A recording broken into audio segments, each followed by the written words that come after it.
Convido os irmãos para nós abrirmos a palavra do Senhor em Lucas, Evangelho de Lucas, capítulo 14, a partir do verso 15.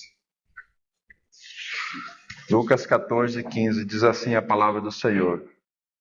Ora, ouvindo tais palavras, um dos que estava com ele à mesa, disse-lhe: Bem-aventurado aquele que comer pão no reino de Deus. Ele, porém, respondeu: Certo homem deu uma grande ceia e convidou muitos. À hora da ceia, enviou o seu servo para avisar aos convidados: Vinde, porque tudo já está preparado. Não obstante, todos a uma começaram a escusar-se. Disse o primeiro: Comprei um campo e preciso ir vê-lo. Rogo-te que me tenha por escusado. Outro disse: Comprei 5 juntas de bois e vou experimentá-las. Rogo-te que me tenha por escusado. O outro disse: Casei-me e por isso não posso ir. Voltando o servo, tudo contou ao seu senhor.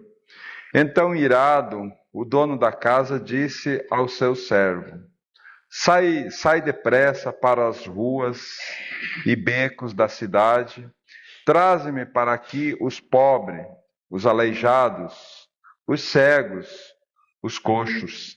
Depois lhe disse o servo: Senhor, feito está como mandaste, e ainda há lugar. Respondeu-lhe o Senhor: Sai pelo caminho e atalhos, e obriga a todos a entrar, para que fique cheia a minha casa. Porque vos declaro que nenhum daqueles homens que foram convidados provarão a minha ceia. Irmãos, esta é uma passagem da palavra do Senhor, uma parábola da palavra, na palavra do Senhor que precisa chamar a nossa atenção. Porque nós começamos a olhar e ver como é bom e como é feliz aquele que comer pão no reino de Deus. É sinal que ele estará ali juntamente com Cristo, ele estará junto com Cristo. Mas o Senhor traz uma advertência muito séria. Porque a palavra de Deus diz assim: muitos chamados, mas poucos escolhidos. Então ele traz essa conotação dessa parábola aqui da ceia, mostrando que um grande rei fez uma grande ceia e chamou seus convidados. E esses convidados, irmãos, eles começaram alguma situação que eles não puderam, não quiseram ir porque eles tinham algo para fazer. Veja bem, irmãos, o nosso Senhor tem chamado cada um de nós. E muitas vezes nós temos sido negligentes com a palavra do Senhor em nossas vidas, porque nós estamos colocando algumas situações na frente daquilo que o Senhor tem requerido de nós. Então essa é uma palavra que traz muito forte para o coração da igreja, porque, irmãos, Deus ele não poupou o seu filho. Deus ele não poupou. Eu quero andar, se o Senhor permitir, com os irmãos, dentro desses 3 aspectos que tem tirado a nossa comunhão com o Senhor: o mundo, o trabalho e a família. E todos esses 3 elementos são prioridade para nós. Porque nós estamos vivendo nesse mundo hoje, nós vamos continuar vivendo nele. Nós vamos usar as coisas desse mundo e nós precisamos saber como que nós usamos as coisas que estão nesse mundo. Esse mundo não pode ter nós.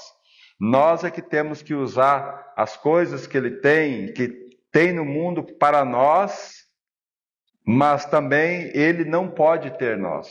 E o grande desafio nosso é esse, é não amarmos esse mundo. Então esse é o primeiro aspecto. O segundo aspecto é o trabalho. O trabalho, Porque aqui fala que comprou 5 juntas de bois e ele vai experimentá-la. Muitas vezes, irmãos, nós estamos sobrecarregados com o nosso trabalho e não temos tempo para o Senhor. Não estou dizendo no reunir, estou dizendo no nosso dia a dia, na oração, no compromisso de estar ali lendo a palavra, no conhecimento que nós precisamos ter. Lembre que Jesus Cristo é o nosso pão vivo. E o pão que nós precisamos nos alimentar dele todos os dias. Mas infelizmente o trabalho tem tomado grande parte dos nossos negócios, nossas riquezas, tem tomado conta de nós a ponto de nós não termos tempo mais para buscar uma comunhão íntima com o Senhor, né? E por último, a família. A família, então, a família é uma instituição divina. O Senhor é quem instituiu a família. Mas muitas vezes nós estamos colocando a família em primeiro lugar. E o Senhor disse muito claro, em primeiro lugar é Ele, né? É Ele. Então nós vamos ver esses 3 aspectos, se o Senhor permitir, assim, com bastante clareza, para nós sondar o nosso coração e ver o que está acontecendo conosco. Porque a gente está tão atrelado a essas coisas desse mundo de hoje que nós precisamos de uma vida de arrependimento diante do Senhor para que Ele possa trabalhar em nós, né? Em primeiro lugar, nós voltaremos aqui, mas o primeiro aspecto eu quero convidar os irmãos para nós ir lá em Colossenses. Não desmarque aí, mas lá em Colossenses, nós vamos poder ver uma palavra tão preciosa da parte do Senhor, que traz aos nossos corações a obra que Cristo realizou por nós, né? Colossenses capítulo 2, a partir do verso 12. Nos diz assim a palavra do Senhor: tendo sido sepultado juntamente com Ele no batismo, no qual igualmente fosse ressuscitado mediante a fé no poder de Deus, que o ressuscitou dentre os mortos. E a vós outros que estáveis mortos pelas vossas transgressões e pela incircuncisão da vossa carne, vos deu vida juntamente com Ele, perdoando todos os nossos delitos, tendo cancelado o escrito de dívida que era contra nós, e que constava de ordenanças, o qual nos era prejudicial, removeu inteiramente, encravando-a na cruz. Amém? Aqui está a grande obra que Cristo realizou, o grande amor de Deus que fala lá em João 3,16.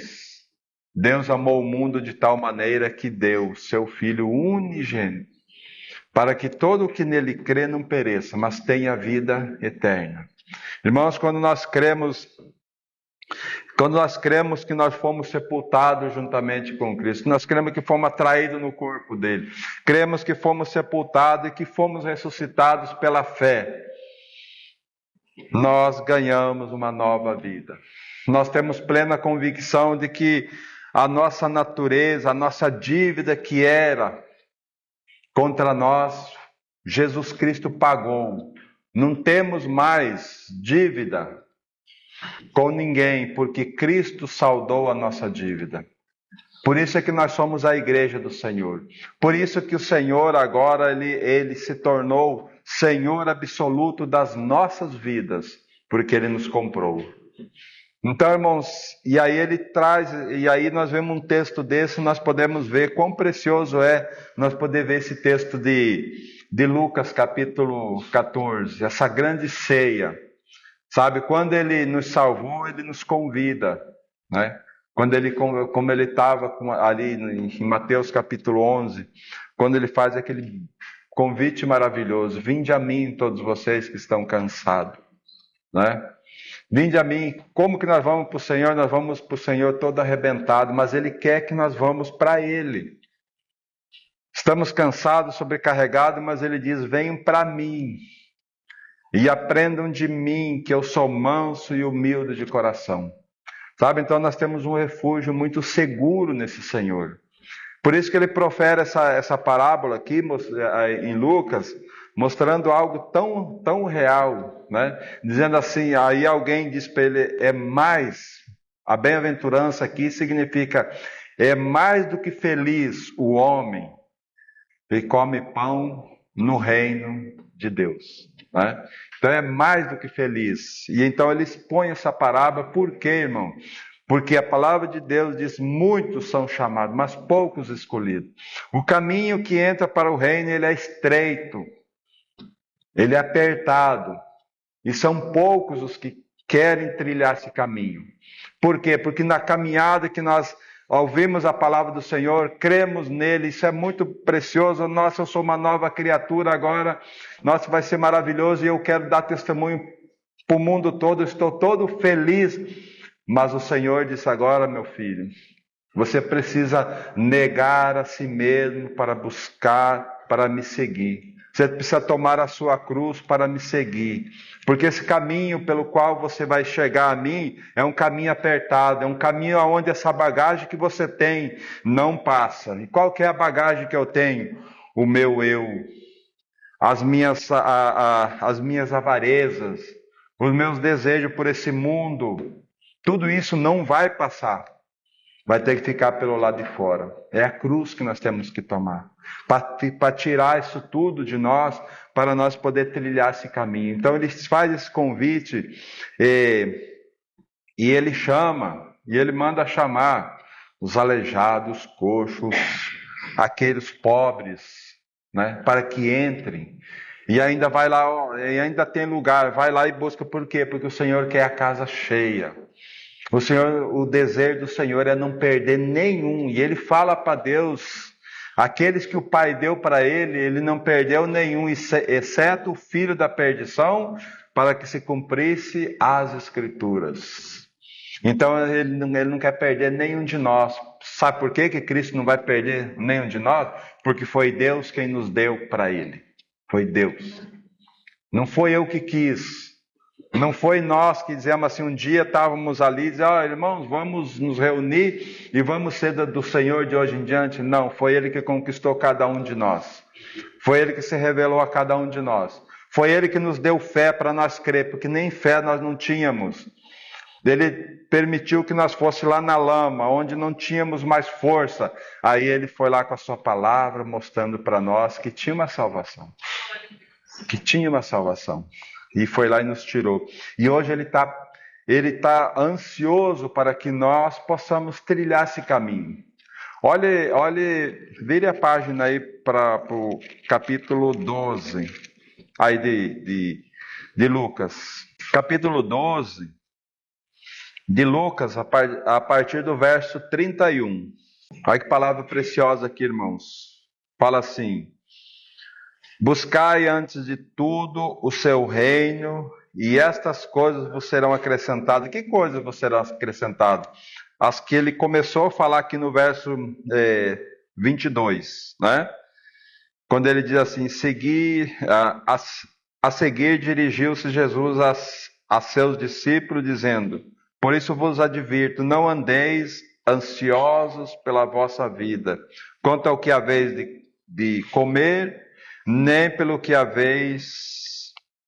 vosso corpo, quanto ao que haveis de vestir. Então o Senhor traz uma conotação aqui, mas quando ele chega no verso 31, ele diz, buscai antes de tudo o reino de Deus, e estas coisas vos serão acrescentadas.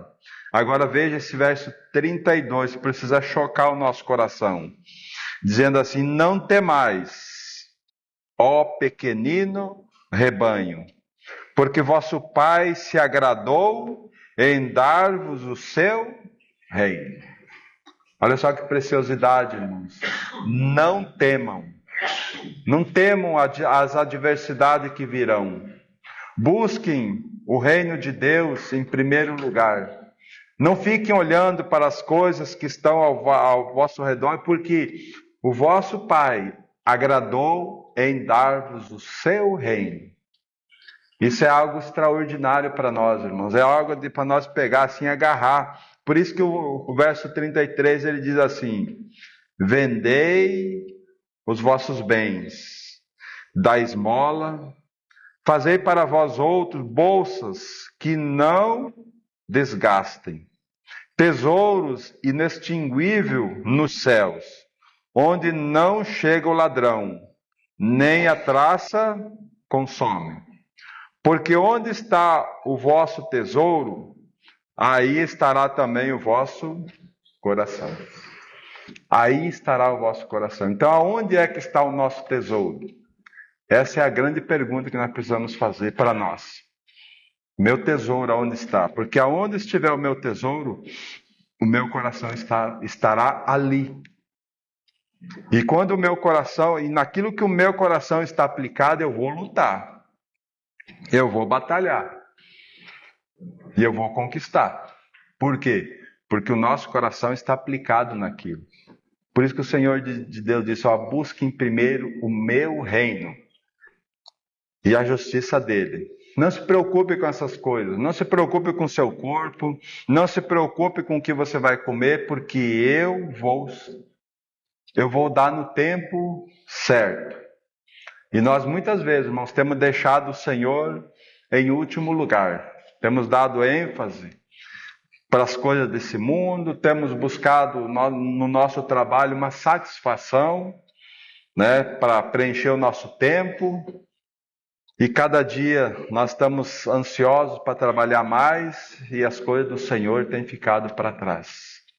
Sabe, isso é uma advertência muito séria a nós, nesses dias em que nós vivemos.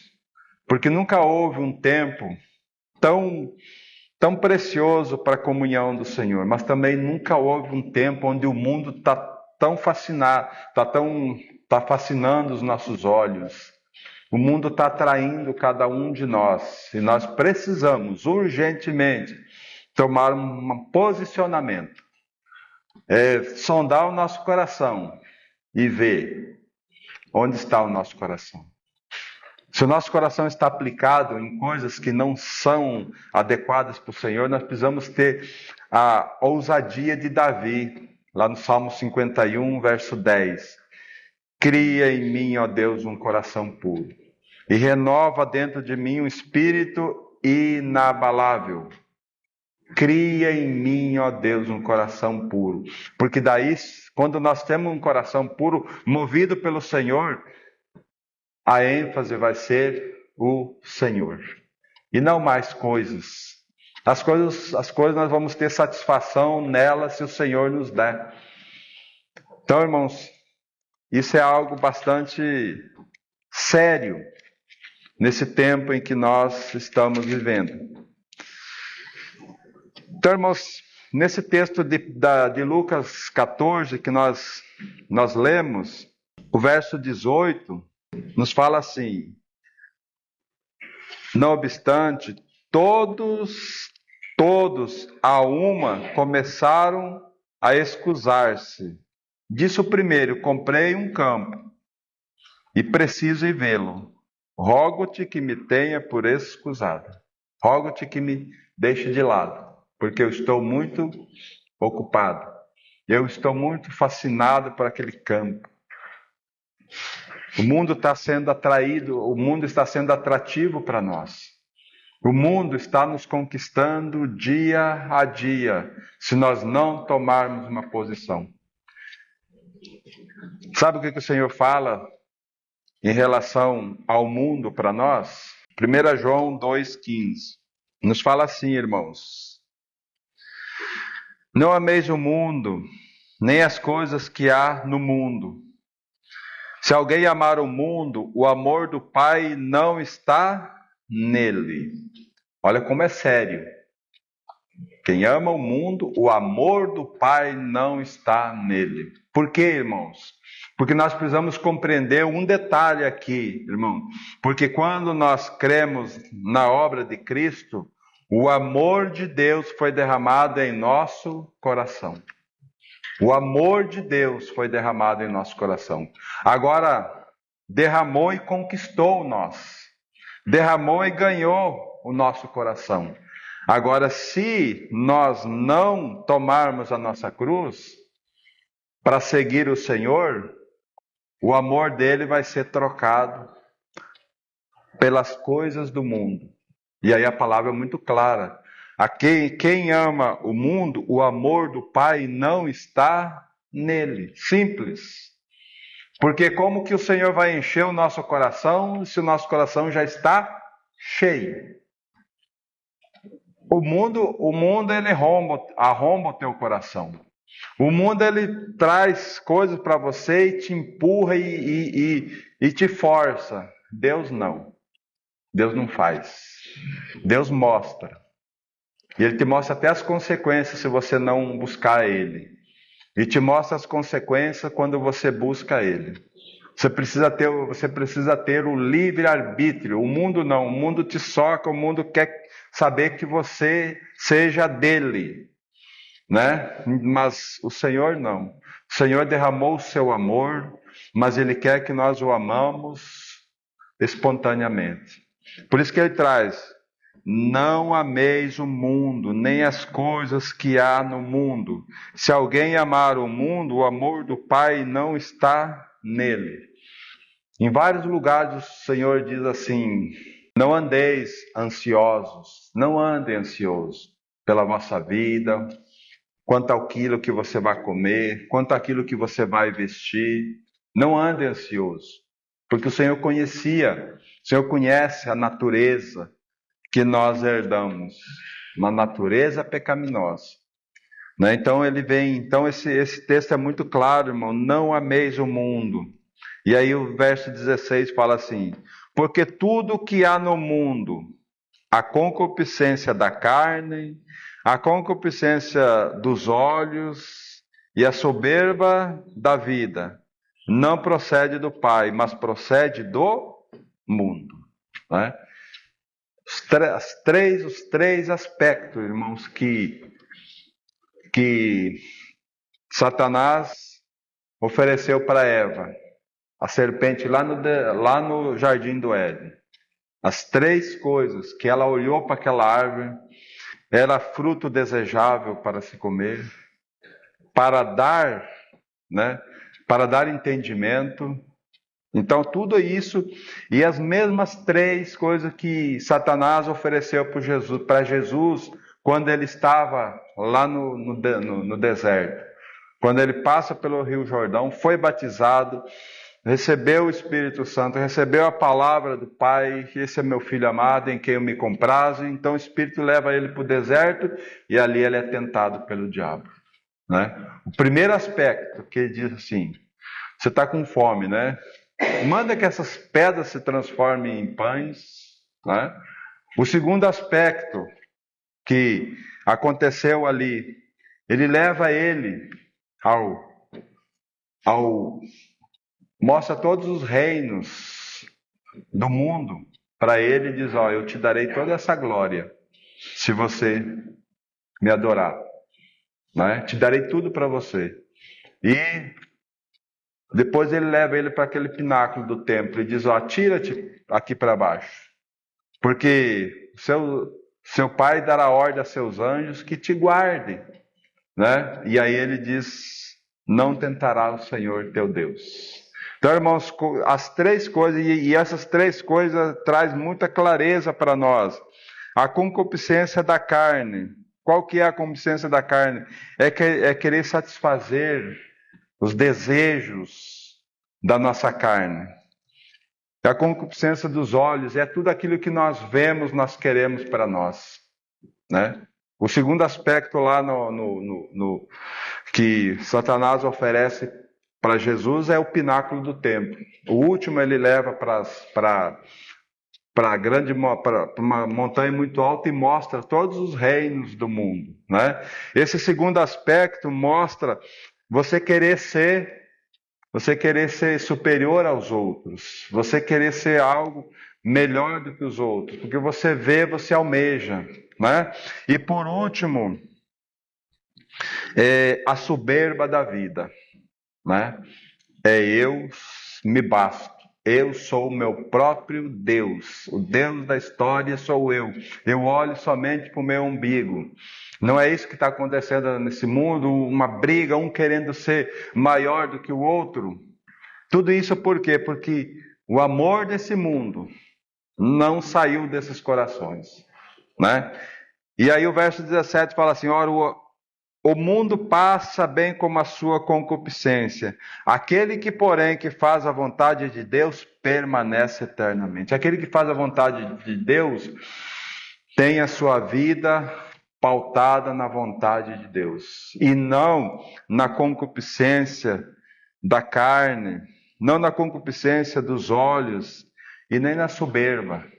Então ele está longe desse mundo, ele usa esse mundo, mas o mundo não usa, e o mundo quer usar os cristãos, e tem usado muitos cristãos, irmãos, tem usado, e quando ele usa, ele é tirano.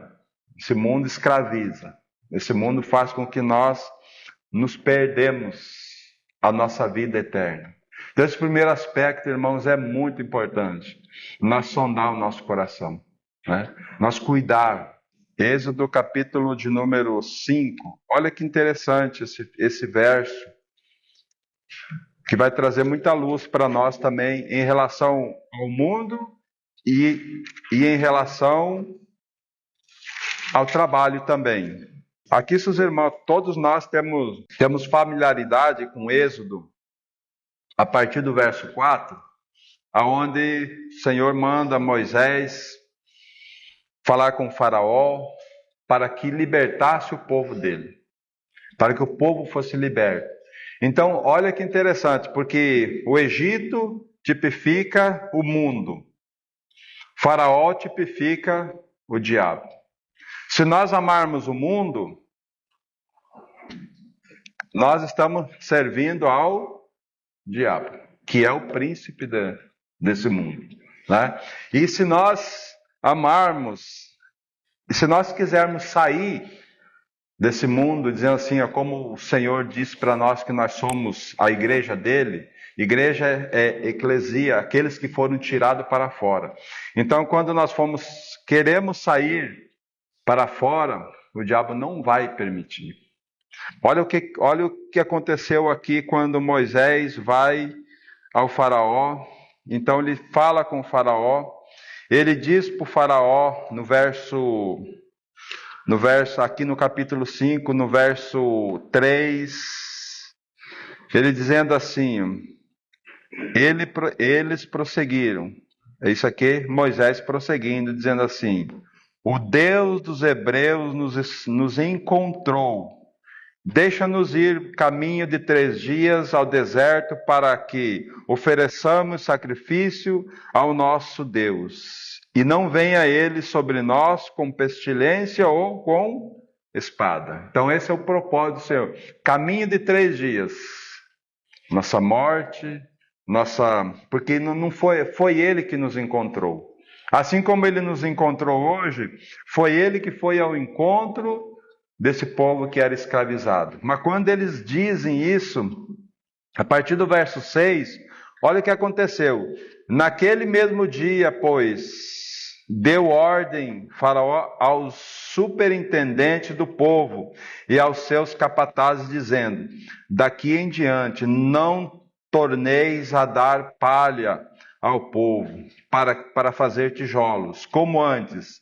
Eles mesmos que vão e ajuntem para si a palha, e exigireis deles a mesma quantidade de tijolo, para que mesma quantidade que eles faziam antes, e nada diminueis dele. Então estão ociosos, e por isso chamam, vamos e sacrificamos ao nosso Deus.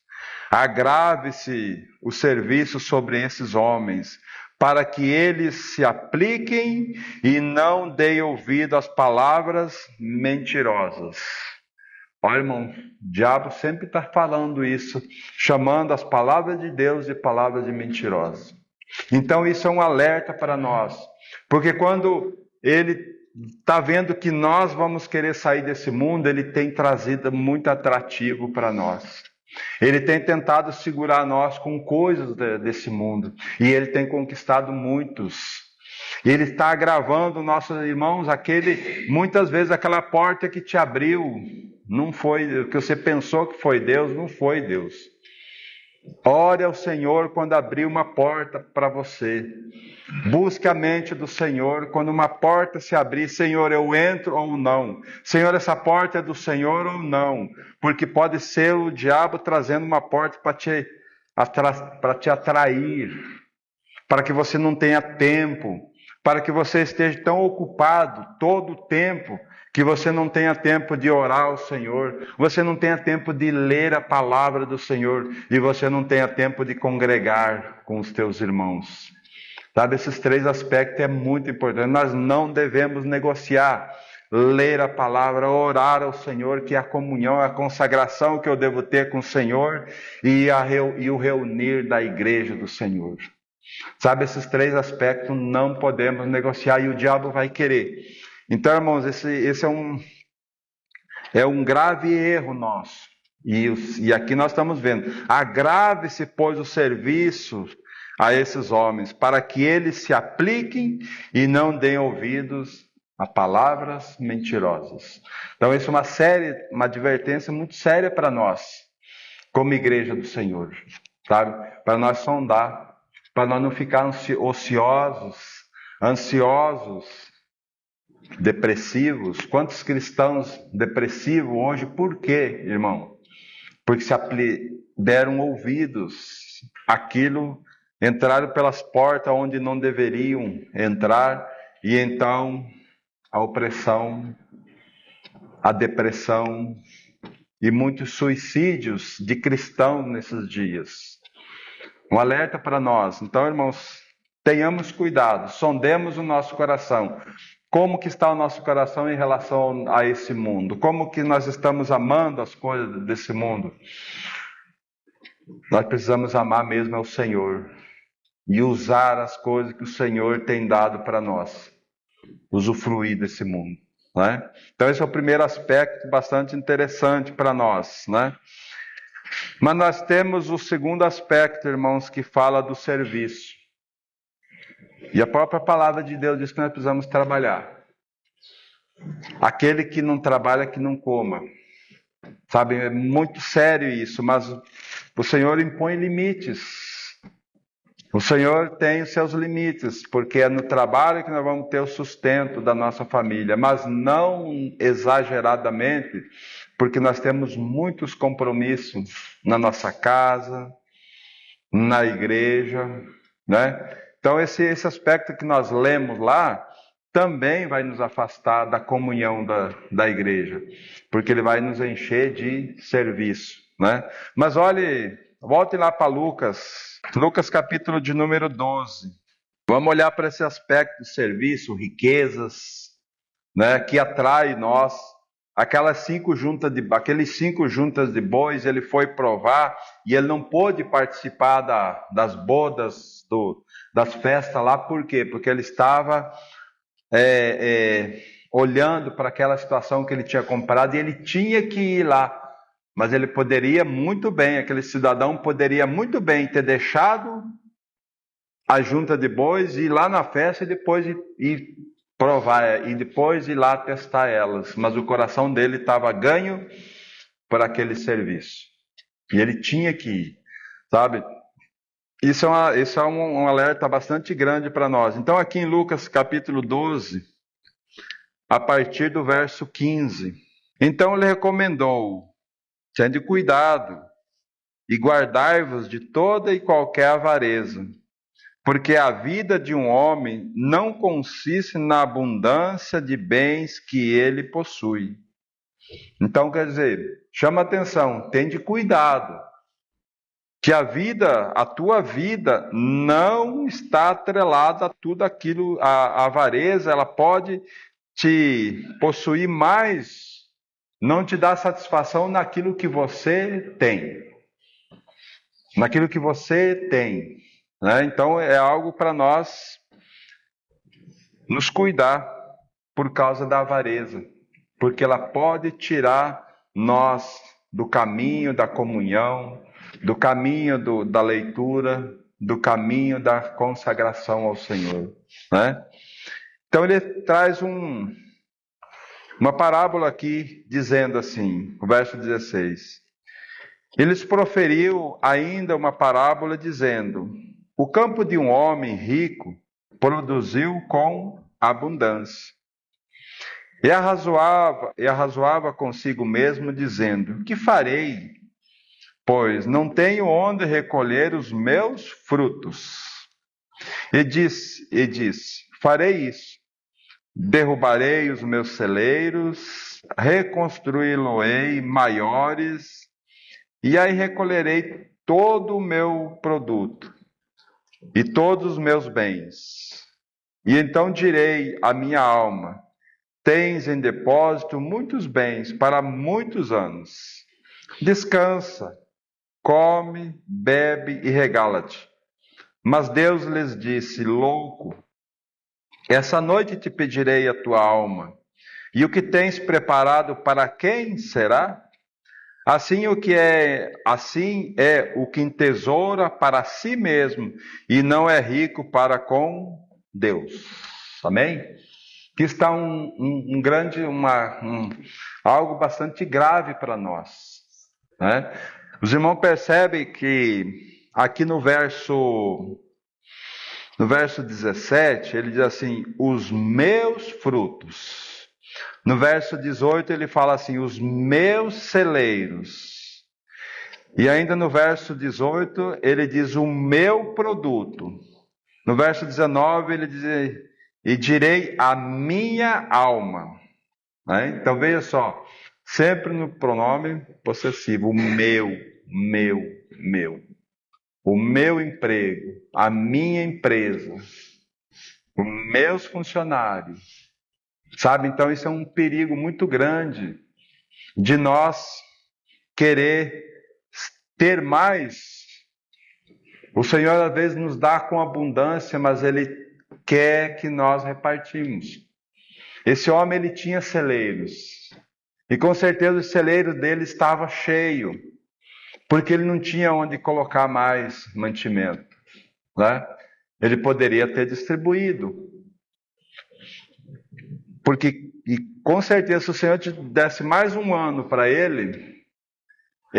então naquele ano ele derrubou o celeiro, ia derrubar o celeiro e ia fazer outro. No próximo ano, quem mexe com a agricultura sabe que a tecnologia vai sempre aumentando a produção.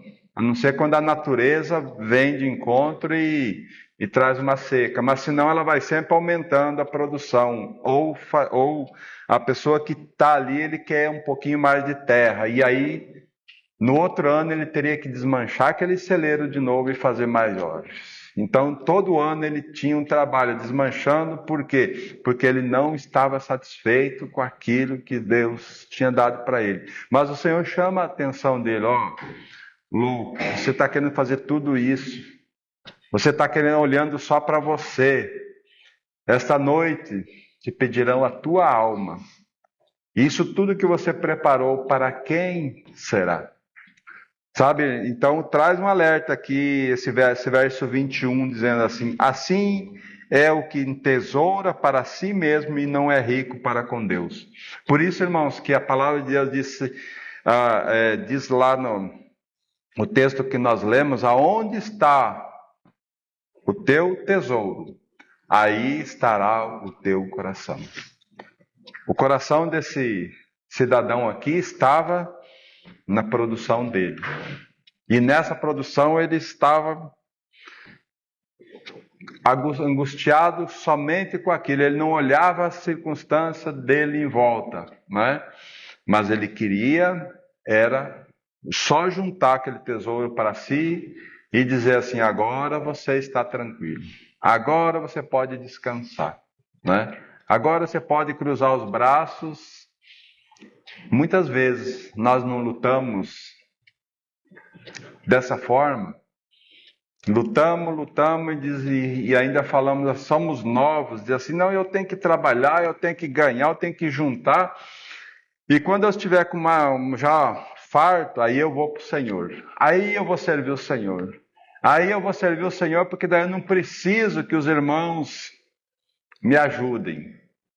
Sabe, irmãos, o Senhor não quer isso. O Senhor quer você nessa luta que você está tendo. Você é novo ainda, o Senhor quer que você se entregue para Ele conduzir a tua vida.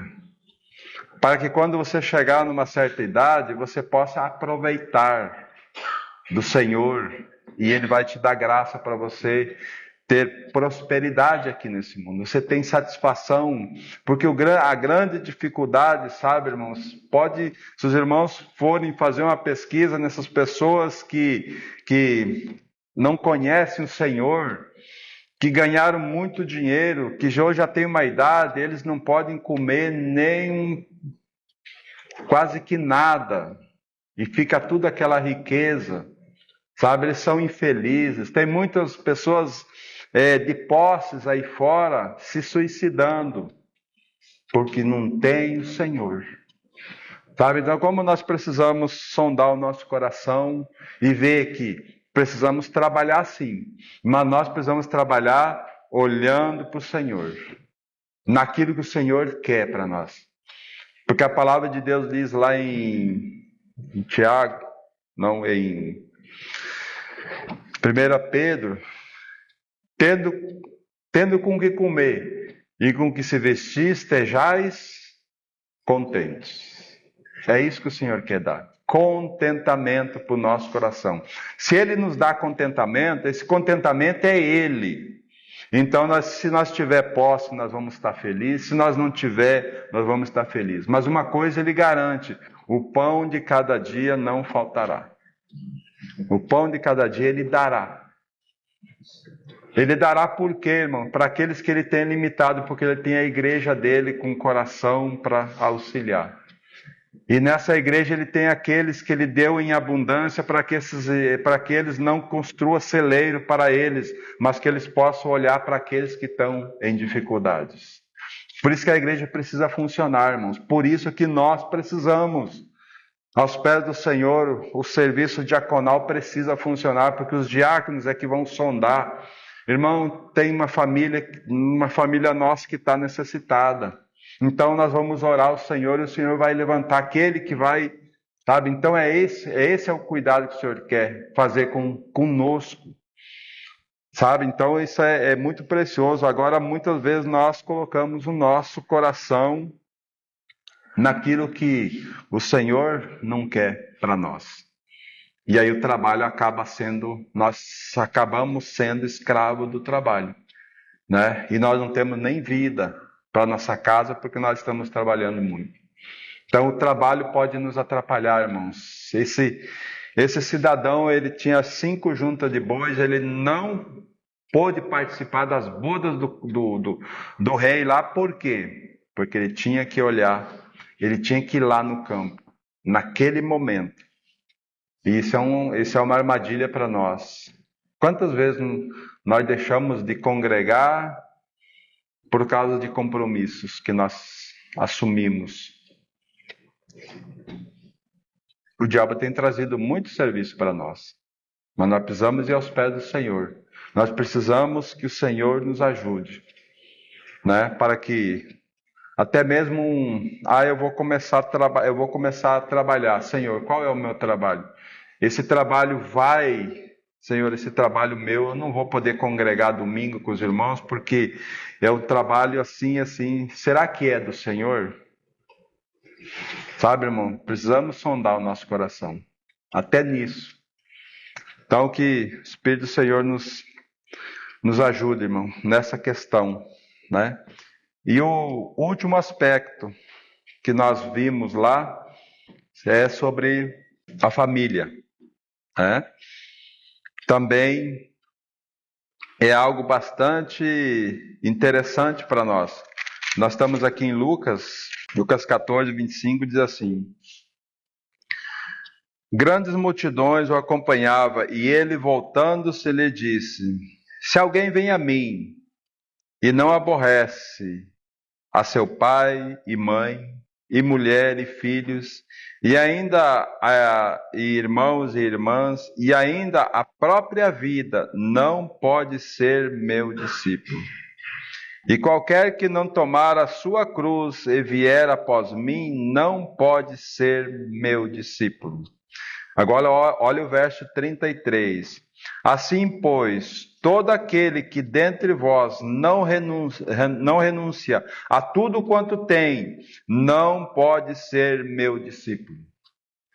Palavras bastante duras, né, irmãos? Palavras que trazem aquele que não aborrecer.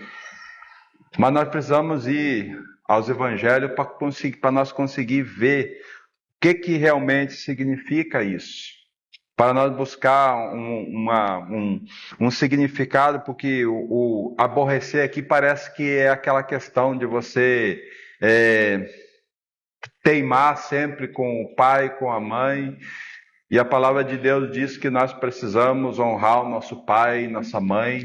Então, se nós irmos lá para Mateus capítulo 10, Mateus capítulo 10, verso 34 em diante, nos fala assim: não penseis que vim trazer a paz à terra. Não vim trazer a paz, mas espada. Vim causar divisão entre o homem e seu pai, entre a filha e sua mãe, entre a nora e sua sogra. Assim os inimigos do homem serão os da sua própria casa. Agora veja só, quem ama seu pai ou sua mãe mais do que a mim, não é digno de mim. Quem ama seu filho ou filha mais do que a mim, não é digno de mim. E quem não tomar a sua cruz e vir após mim, não é digno de mim. Amém? Então aqui nós podemos ver, irmãos, o Senhor traz uma palavra muito, muito firme para nós. Por isso que ele diz assim: amai, pois, em primeiro lugar o reino de Deus. É o Senhor Jesus. Ele não vai negociar conosco, não, irmãos. Aquele que amar, para você falar para uma mãe, quem ama mais um filho ou uma filha, mais do que o Senhor, não é digno do Senhor. Então, olha que palavra, irmãos. Como nosso coração precisa ser ganho. Por isso que aquele cidadão disse assim lá no terceiro aspecto lá de Lucas 14 que nós lemos, trazendo assim: casei-me e agora eu não posso ir, porque agora eu vou cuidar da minha família, da minha esposa. Isso traz uma conotação. Família é algo especial? Mas não é o centro do propósito do Senhor. A família está ligada ao centro, porque o centro do propósito de Deus é Cristo. A família está ligada em Cristo. Mas ela não é o centro. Então, quem é o centro? É Cristo. Se ela estiver ligada ao centro, ela está no lugar certo. Mas nós não podemos inverter, dizendo assim: a minha família é primeiro lugar. Não, primeiro lugar é o Senhor. Aí é a nossa família. Porque se ela estiver adequada no lugar certo, Deus cuida da nossa família, né? Então, isso é uma palavra bastante dura para nós, né? Porque nós estamos, o homem, acostumado a cuidar da sua casa, e ele tem uma tarefa bastante grande agora: ir aos pés do Senhor, para que o Senhor ordene como que ele deve cuidar da sua casa. Sabe, irmão? Quantas famílias que estão fora de órbita. E por quê? Porque não estão adequadas diante do Senhor. Mulheres assumindo o lugar de homens, e a gente vê tanto nesse mundo, e os homens cruzando os braços. Os homens gostando que as mulheres assumam a liderança, porque as mulheres realmente têm mais capacidade que nós, homens, infelizmente. Elas cuidam mais, mas a visão que Deus deu foi para nós, homens. Elas são preciosas naquilo que Deus deu para elas, cuidar, porque elas foram dadas para nós, homens, como a ajudadora, aquela que olha tudo, aquela que traz para nós. Pode ver, irmãos, nós temos filhos, a gente acha que o nosso filho está tudo tranquilo, mas daqui a pouco a mãe chega: você não viu Principalmente quando os nossos filhos atingem 12, 13 anos. Você não viu nosso filho, o que ele está fazendo, o que ele está olhando, e nós vemos ele lá olhando o celular, mas não ligamos, mas a mãe está cuidando, a mãe cuida, ela tem o olhar, por quê? Porque Deus fez ela assim. Então nós precisamos ser ordenados novamente diante do Senhor nessa questão. Por isso que nós precisamos buscar em primeiro lugar o reino de Deus, para que Deus ordene a nossa casa. Marido, cabeça, mulher e Cristo, cabeça do homem, o homem, o cabeça da mulher e Deus, o cabeça de Cristo. Fora disso, irmãos, há uma desordenação. Jesus foi submisso a Cristo o tempo todo. Cristo, quando ele ia fazer algo, ele ia aos pés do Senhor, de Deus. Sempre nos evangelhos, os irmãos vão ver o Senhor fazendo grandes milagres. Ele passou a noite em comunhão com Deus, em oração. E nós, muitas vezes, queremos ordenar nossa casa pela nossa própria cabeça. Não vai funcionar. Alguém lá vai botar o pé na parede. E oxalá quando a mulher coloca o pé na parede, e ela sempre vai colocar, porque nós estamos ordenando errado. Agora vamos ao Senhor, levar a palavra para ela, entregar a palavra para ela. Aí quem vai lutar com o coração dela é o Senhor. E tem muitas mulheres sofrendo, porque estão desordenadas, porque elas não foram feitas para governar. Elas foram feitas para auxiliar. E elas são preciosas nessa questão. O grande problema é nós. E tudo começa, irmãos, nesse meio que nós estamos vivendo hoje. Até mesmo no meio evangélico hoje. As mulheres assumindo e os homens de braços cruzados.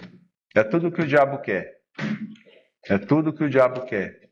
Para desordenar até a igreja do Senhor. Então, irmãos, essa questão de família é muito importante. Nós não negligenciarmos a comunhão com o Senhor em prol da nossa família. Nós precisamos compreender que ela não é o centro do propósito de Deus. O centro de propósito de Deus é Cristo. E nós precisamos estar ordenados nesse centro, para que nós possamos produzir fruto para a glória do Senhor.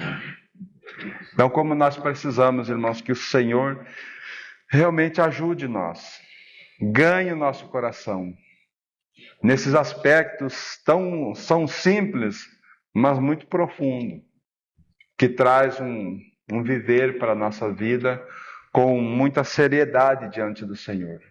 E nós precisamos que Ele nos ordene. Porque se nós formos ver, o nosso coração hoje está todo desordenado, até mesmo no nosso trabalho. Estamos trabalhando demais. E estamos juntando pouco. E esse pouco, sem satisfação, vira nada. Agora, quando o Senhor dá satisfação ao nosso coração, esse pouco que Ele vai dar, vai ser uma bênção nas nossas vidas. Tá?